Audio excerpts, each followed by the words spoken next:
సైట్కి వెళ్ళేసి ఒకసారికి దాని గ్యాప్ ఉన్నా కూడా మేము రిమూవ్ చేసిన దాకా తెచ్చుకోదాన్ని కంపల్సరీ దాన్ని మేము చేసుకుంది జింక్ సీటే వాడాలి. రేపు వస్తాం మేము వచ్చిన టైంకి బారెల్స్ 200 లీటర్స్ బారెల్స్ ఉన్న వల్ల స్టాండ్ వల్ల ఎక్స్క్యూషన్స్ ఉన్న వల్ల అట్ ది సేమ్ టైం లేకుంటే రేపే ఆ ముగ్గురు నువ్వు సిఐ గారు అందరూ అనే సైన్ చేసేసి సీట్ చేసేస్తాం సార్. నో ప్రాబ్లం అండి. జాగ్రత్తలు తీసుకొని మీరు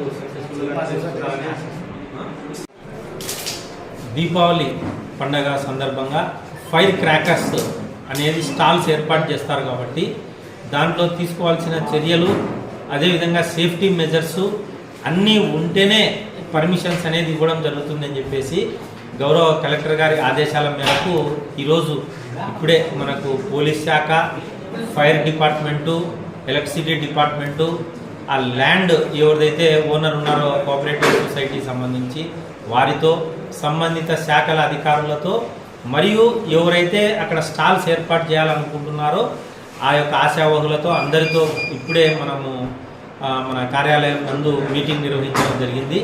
వాళ్ళందరికీ క్లియర్గా ఇన్స్ట్రక్షన్ చేయడం జరిగింది. ఎలాంటి పొరపాట్లు చేయకూడదు, ఫైర్ ఎక్స్టింగ్విషర్స్ పెట్టుకోవాలా, శాండ్ ఉండాలా, అదేవిధంగా జింక్ షీట్నే వాడాలి, అదేవిధంగా ప్రతి షాప్కు మధ్యన 3 మీటర్ల డిస్టెన్స్ మెయింటైన్ చేయాలి.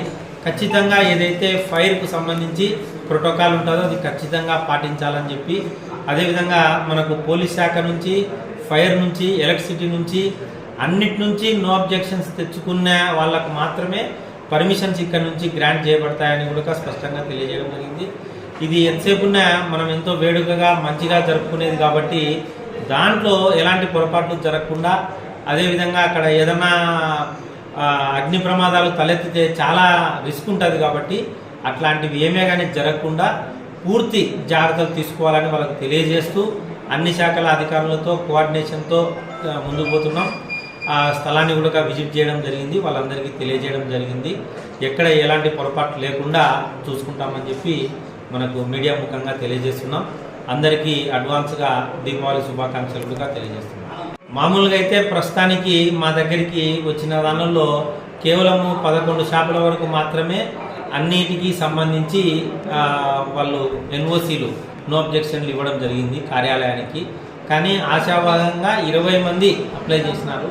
కానీ వాళ్ళు సర్టిఫికేట్ తెచ్చుకుంటేనే మేము ఇవ్వగలం, కానీ లేకపోతే ఇవ్వడానికి లేదు. అంటే పోలీస్ నుంచి, ఫైర్ నుంచి, అన్ని శాఖల నుంచి సర్టిఫికేట్స్ అంటే నో అబ్జెక్షన్ తెచ్చుకోవాలి. ఇంకా తెచ్చుకోలేదు అందరూ పూర్తిగా సబ్మిట్ చేసినాక మాత్రమే మేము ఇవ్వగలం.